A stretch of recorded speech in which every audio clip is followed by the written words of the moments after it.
Excuse me. Well, if you're new here, welcome to the Cuban Kratom Cafe. Hope you guys are having a good morning. Let's see. Yesterday I talked about where the name came from, right? But today I figured we'd answer the question I get the most, which is, what exactly is Kratom? So what exactly is Kratom? Well, Kratom comes from leaves of a tropical tree. Now, don't botch me if I get the pronunciation of this wrong. I think it's called Metragina or Metragina speciosa. So it comes from a tropical tree called Metragina. What did I say? Metragina speciosa. Let's say that. So it's native to Southeast Asia. I'd say particularly Indonesia.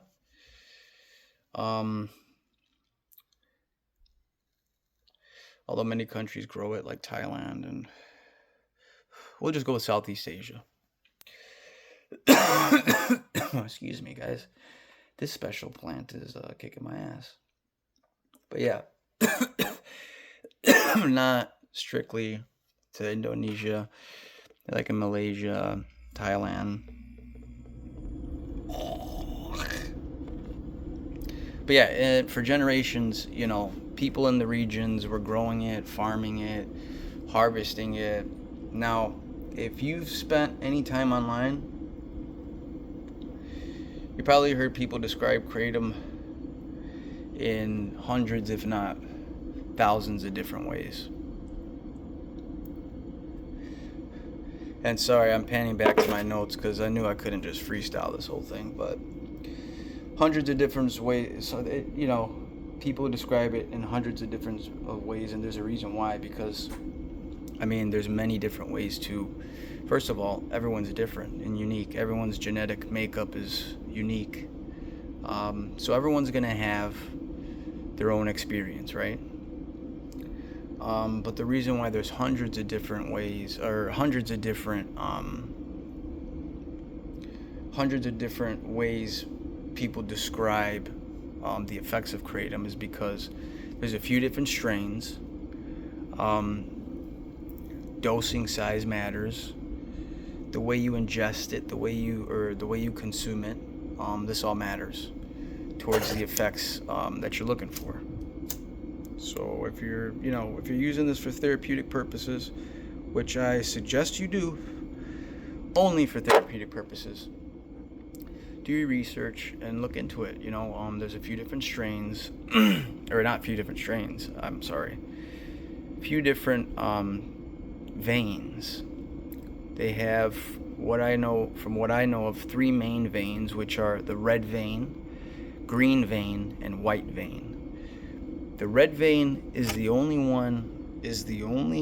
vein in which I have personal experience with. So if you have any questions on green vein strains or white vein strains, I might, for the sake of science, try those strains out in the future, but for now I can just give you my experience from red vein and the red vein strains. The main active compounds in Kratom are metragenine, and another one's called, hold on, I don't want to botch this either, 7-hydroxymetragenine. Yep, 7-hydroxymetragenine. And those compounds interact in the body in a bunch of different ways, including some of the same receptors that are involved in pain and mood. Let's see. And this isn't new. It's been going on for a while, but researchers are still kind of figuring out exactly why it works this way and works in these ways. So that being said, there's still a lot we don't know, though it's been around for a while. One thing people often ask about is the different strains, and that's where things tend to get a little bit interesting, because you hear people talk about red, green, white vein, kratom. They come from the color of the veins running through the leaves themselves before they're harvested. So when they say red vein, they're talking about the vein that's running through the leaf during the course of during the time of harvest. Red vein kratom. Ding ding ding. Expert over here, just kidding. So there's a lot of debate in kratom communities about how differently these really are. Some people say, like, some in the kratom community are like, it's just like THC, right? We have indica, we have sativa, and then we have hybrids, which is somewhere in the middle. Some people will say, it's all a bunch of crap. THC is THC. You're going to get the same effects and feel the same way. And other people swear behind the different strains and the different strains and like the different terps and certain strains, and they swear by the therapeutic effect. They're like, I smoke nothing but Granddaddy Purple because it helps with my anxiety and my insomnia. I think there's truth on both sides. I think there's people that try, certain substances and it's just all the same thing, no matter what strain or vein it is. And then there's people that are actually super sensitive and hyper self-aware and can actually say, oh no, this actually does help at least 15%, 20% more than your traditional pain medication. So, the biggest differences actually come from how the leaves are harvested, how they're dried, processed, and all that. I think, for the most part. If I'm wrong, somebody call me out on my bullshit. I'm just reading through my notes. Yeah, so it is rather like when it's harvested, how, versus just the color of the vein itself. So red vein is red vein, but just because it looks, that's actually common misconception. A lot of people buy kratom and they'll buy red vein kratom thinking that it's supposed to look red, and it actually ends up looking green. If it looks red, that's probably an indicator that it's been tampered with in the sense of like aesthetics. I think they might have put some red dye in there, which honestly you don't need to make it look red. Like, if you're a accredited vendor, then you do third-party testing. You have certificate of analysis always readily available. Like, we're not worried about what your product looks like. At least I care more whether the product is the product that they're claiming that it is, and that it's clean and that it's safe, rather than it looks nice or smells nice, or I don't care about any of that crap. Red vein kratom is the one I'm most familiar with. A lot of people describe red vein as feeling more like relaxing, like sedating, calming, compared to other varieties. Now here's the thing. It's probably the one you'll hear the most people mention when they're looking to unwind for the evening, or when they're looking to get some pain relief, or when they're looking to get some sleep aid. My experience with kratom is really interesting. I was injured. Well, I've been injured multiple times, but for the last 6 years, a chronic back illness had begun, to exacerbate and just kind of like progress in such an aggressive way that I had no idea. I was slipping discs, herniating discs in my low back. Found out I had a disease that was attributing to the progression of my arthritis in my low back. Herniated some discs, slipped some discs, had to go to the ER for relief. and occasionally will run into trouble when seeking something for pain management. Meaning, once I figured out what the problem was, right? Once we figured out, okay, we've done x-rays, it seems as though you've herniated some discs, you slipped some discs.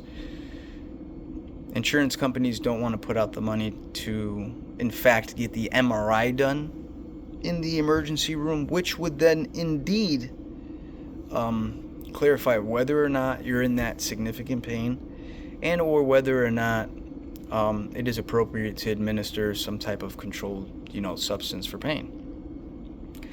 That's the thing. You go to the ER, they don't want to do the MRI. They'll do an x-ray and say nothing's broken. Here's some ibuprofen. And it's like, dude, I could do that at home. Like, I can ice my back at home. I can cycle between ibuprofen and Tylenol throughout the day until it's time for bed, and then suffer like a dog because the pain is that bad. If anybody has arthritis in their low back, in the lumbar region, and or if anyone has degenerative disc disease, you understand just what I'm talking about. I think the disc at the very lowest part of my back, at the lumbar, the disc that bears most of my body weight, is pretty much non-existent. It's degenerated to the point where it's such a little degenerate. It's like non-existent, so I get tall back pain.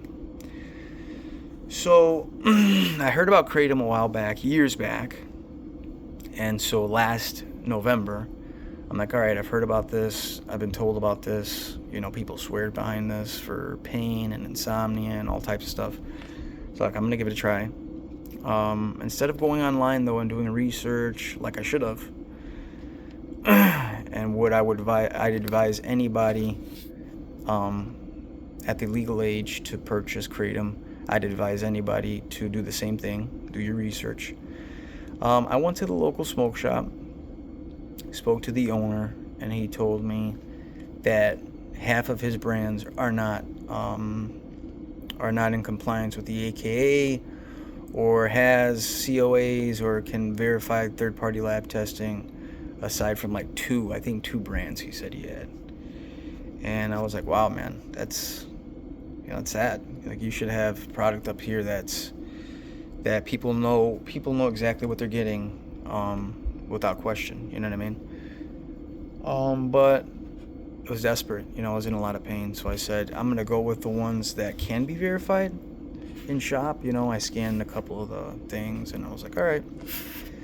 Went back home, did some research, found the dose that I thought would be about appropriate and as close as and accurate to a dose of Kratom as I can for the pain relief. I didn't know what I was getting into. It was my first time. So I took some red Bali, I believe it was called. Yeah. Grabbed my dose. I mixed it in some warm water that had a little bit of lemon juice in it. The acidity from the lemon juice helps break down the alkaloids in the Kratom, so that it's not all bunching up in your stomach and causing you stomach issues. One way to avoid that is to do the warm water with lemon juice method. So warm up some water to about bath water temperature. Throw in a little bit of lemon juice, mix it around, and then pour that into another cup, which would then have your Kratom dose in it. And then begin to mix it around. I'd say mix it around, let it sit for like 10 minutes. Then mix it around one last time before you drink it back. It's pretty gross, so I'd chase it with something pretty strong and acidic like orange juice or apple juice. So long as you don't have underlying stomach issues. If you got a sensitive stomach, then maybe chase it with something like apple juice or something not as acidic. But anyways, I mixed it up, found my dose, mixed it up in the warm water, let it sit for about 10-15 minutes, mixed it up again, drank it back, and then I chased it with some orange juice. I put on a timer for about an hour. Said the onset was 20 to 40 minutes. So I had a timer on for about an hour. 10 minutes after I set that timer, the pain went away. Pain was gone, like virtually gone. The pain in my low back from recently having herniated some discs. Now, granted, it wasn't day of the injury. We're talking about 3 or 4 days afterwards, so I had some time to kind of like rest and heal. But I also know how Tylenol works in that same time zone, and then I'm kind of comparing Kratom to that, you know what I mean? And within 10 to 15 minutes, pain was virtually gone. 20 minutes after that, it felt like I had taken a pain pill, the heavy ones, a controlled substance, like a controlled pain pill. It felt like I had taken oxycodone. It felt like I'd taken something to the effect of like a Vicodin. Like it really, really took the pain away. Really had me like, whoa, like I felt it in the back of my eyes. Kind of felt this, the same feeling I get when I take oxycodone, which is weird. It's not really sedating, but it's more of like a euphoric, like warmth in the chest, like a buzzing. And anytime I've ever been prescribed oxycodone for pain, it's helped with the pain, but it's also made me like really like social, kind of like a social bug. Like, you know what I'm saying? Like just talkative and like, hey man, how you been? And oh, I'd love to, making plans and kind of just like, yeah. So that kicked in about 20-25 minutes after that, and I'm just like, this is holy shit, like this is real. Like this actually, this is a real thing. It works. Now my second question was, if that was from the smoke shop, like like what's a more consistent vendor? What's a more safe vendor? Because obviously this was one from a smoke shop that God only knows. I've heard stories that some vendors were actually mixing actual opioids into their kratom and people were testing positive. So this was like something that I was super skeptical to even try at first. Because I'm like all about organic and fucking, third party testing and where did it come from and no, non GMO. No, thank you. You know what I'm saying? So, yeah, I really look into like what I'm putting into my body for the most part. So the next question was, how can I get an even cleaner version of this, a more consistent version of this? And so I did some research and found a vendor who was way more consistent as far as like COA and certificate of analysis, that third party testing, the metragenine levels in their batches, always consistent. I think they had some issues where someone kind of hacked their website and was spamming some kind of like casino. Other than that, there's really been legitimate, like no issues with the company. No issues with like product or anything like that. So they've been a pretty solid vendor. I won't shout them out just because like I'm not trying to. This isn't like a sponsorship type thing. But I mean, like I'll make more videos, and I'm sure you'll see a label or two, so you'll get the idea. But I found the vendor, and same thing. If not, actually, the second time I felt like really confident, really familiar with my first time around with it. And yeah, I mean, till this day, I still use it. Now, I'll say this, and I'll say this, I'll tread really lightly when I say this. When I got injured last year, I'd also been dealing with some personal family medical health issues. We'd found out my grandma was diagnosed with cancer. So I developed a little bit of a dependency/tolerance issue with Kratom because I began to rely on it not only for the pain relief, but the emotional buffer and the emotional stability that I experience from it. Now, not everybody experiences the same thing, and I'm not saying to go take Kratom as a way to numb through your life's traumas and inconveniences. But I did discover the hard way that if you're not careful and as everything else in moderation, you can fall into a pretty bad trap with kratom as well. Though kratom to me has a safety mechanism built into it where the more you take, the more you don't get more effect or buzz, so to speak. You actually end up putting yourself in this weird spot where you just suffer like gross and like bad side effects. So the kratom almost puts you in your place. It almost tells you like, hey, you're not. You think you're gonna take more and we're gonna get lit right now? Like, nah, this isn't that. And so you get sick and you learn real quick that this is, I can only use this so often, and it's not a it's not something to rely on permanently, but rather something like a crutch or a tool to use from time to time if you're of age, if it's legal where you live or where you reside, and so long as you're in compliance with local laws and all that. um yeah, it definitely could be a tool, something to use in your arsenal.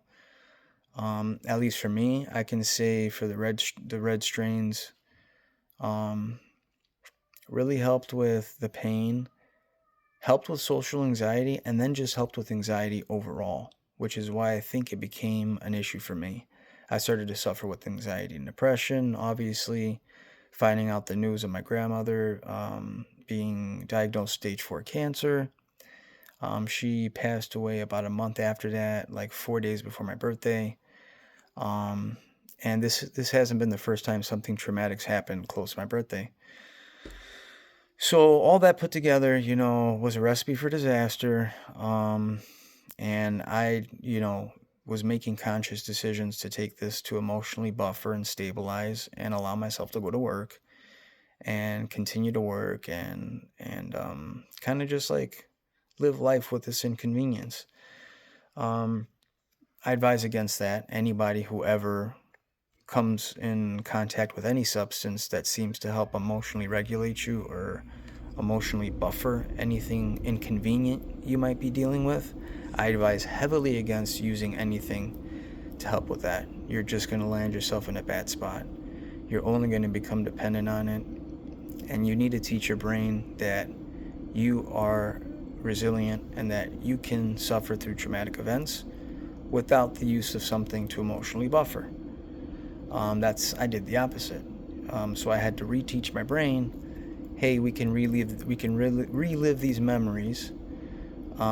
We can feel these emotions. We can think about X, Y, and Z, and it can feel nasty thinking about it, but we don't have to take this to feel okay. We're eventually going to feel okay. And that's the battle that I had to endure. And it all happened in a short period of time, man. It can happen that fast.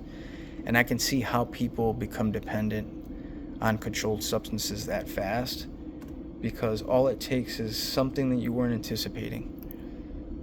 Someone passing away, losing the job you've had for 15 years, getting laid off for no reason, whatsoever. Some big traumatic change. That's all it takes. And if you have an addictive personality and you're around something that's emotionally buffering and allowing you to function and move on in life without even having to touch on the trauma that's messing with you, it's dangerous. So sorry, I digress. Moving on. Green vein kratom, often described by people somewhere in the middle of white and red. I can't tell you exactly what white is because I've never took a dip in those waters. But from what I hear, white kratom is described to be something more of like a stimulant, something that keeps you really mentally aware and hyper focused. So it's like on the opposite end of the spectrum, right? Red vein kratom is supposed to calm you down, sedate you, pain relief. People have said it's helped with insomnia. And then you go on the other end, where white is the complete opposite. Some described it as taking, stimulants, or have, correlated it with stimulant medication they've been prescribed before for ADD or ADHD problems. You know what I mean? So that's where green meets somewhere in the middle. And then, yeah, again, white was described, I put down just from my brother. I mean, he's tried it, I think, and then a couple other people. Uplifting and energizing. So this is definitely, though they all are partial opioid receptor agonists, you can still get pain relief from taking any one of these veins, I believe. But don't expect to take white vein kratom at 7 o'clock at night and get sleep. It's not going to happen. You know, that's not the right one. So you do your research. First of all, you make sure you're in compliance with local laws and ordinance. Make sure you're of age. Make sure it's legal in your state. All that good stuff. Once you've confirmed that what you're doing is not illegal, then you can do some research and figure out, oh, which might benefit me. What am I suffering from, and what kind of relief can I get from one of these three veins? Is kratom legal? Well, that answer kind of depends on where you live, right?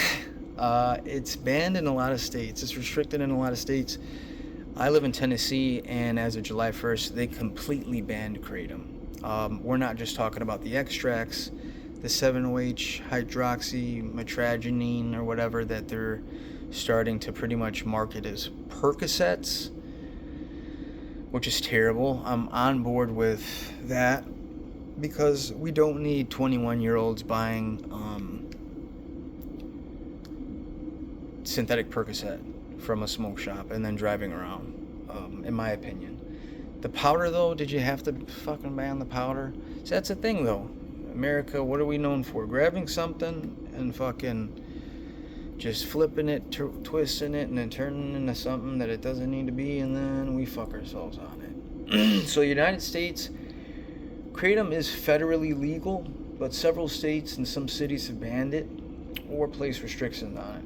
So, yeah, before buying or using it, it's always smart to check the laws where you're at. And if you're going to try something that you may use short-term or long-term for some relief, you want to be sure that you're able to have a consistent source. You know what I mean? The last thing you want is to be in pain and be like, man, I have no idea where to go get some more kratom, or my local shop is out. Where's another place? Do your research, check the laws, because they can change. Laws are changing all the time. I also think it's important to say that just because something is natural doesn't automatically mean it's risk-free.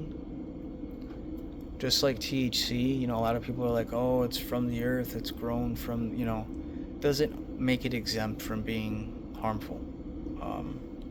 Everything in moderation can be okay. But yeah, it's just because it's natural doesn't make it risk-free. It has its side effects. And it can interact with certain medications, and some people can develop dependence on it with regular use really easily. Some people not so much. They're more resilient, and they won't develop dependency on it like the other average Joes. So to those people, kudos, but be smart and safe. And that's why I say I think education and educating yourself on it's the best route. Don't just take what I'm saying for it.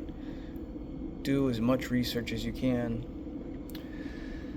The goal of my channel, it's not to convince anybody to use kratom or to not use it. It's simply to just have like an honest conversation with you guys and give you guys my honest experience, share my experiences responsibly, and separate some of the facts that people hear about kratom and fiction, and myths. So I guess that's kind of why I made this video.